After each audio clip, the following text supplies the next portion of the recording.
માળિયાહાટીના તાલુકાના ભંડોરી ગામે લુખ્ખા તત્વોનો ખુલ્લેઆમ આતંક જોવા મળ્યો હોવાનો વિડીયો વાયરલ થયો છે। મળતી માહિતી મુજબ રાત્રિના સમયે કેટલાક આવારા તત્વો લાકડી અને ધોકા સાથે ખુલ્લેઆમ માથાકૂટ કરતા હોવાનો વિડીયો સોશિયલ મીડિયામાં ઝડપથી ફેલાઈ રહ્યો છે। વાયરલ વિડીયો ભંડોરી ગામનો જ હોવાનું પ્રાથમિક રીતે સામે આવ્યું છે। સ્થાનિકોમાં ભયનો માહોલ સર્જાયો છે।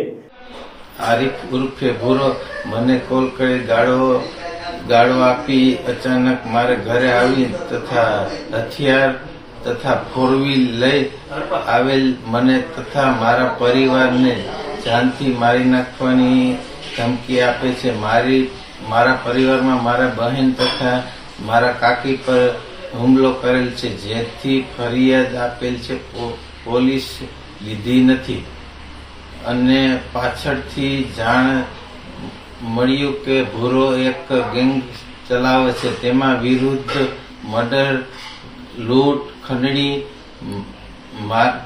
મનગી જેવા અનેક ગુના દાખલ થયેલ છે। મને તથા મારા પરિવારને મારી નાખવાની સોપારી કોણે આપી તે તપાસ કરવી જરૂરી છે।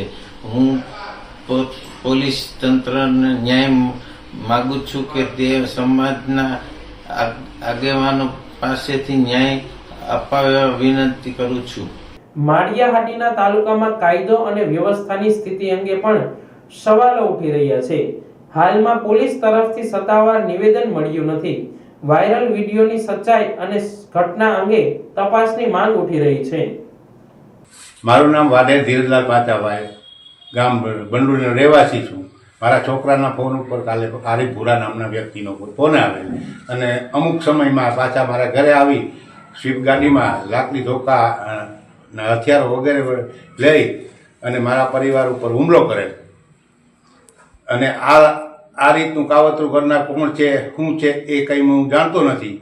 મારે આરિફ ભૂરાને કોઈ દી આંખનો પણ ઓળખાણ નથી અને આવી રીતે અચાનક હુમલો કરેલ, જેને લીધે હું થોડોક હતાશ થઈ પોલીસ સ્ટેશન માળિયા ગયો। તો માળિયા પોલીસ સ્ટેશન 11:30 આસપાસ પહોંચતા 4 વાગ્યા સુધીમાં બેસાડી રાખી અને સાહેબ નથી, અત્યાર સુધી FIR લીધેલ નથી।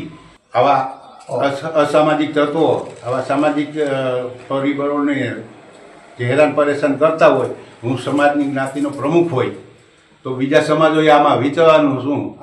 આ રીતે મારું એટલું કહું વિરમું છું।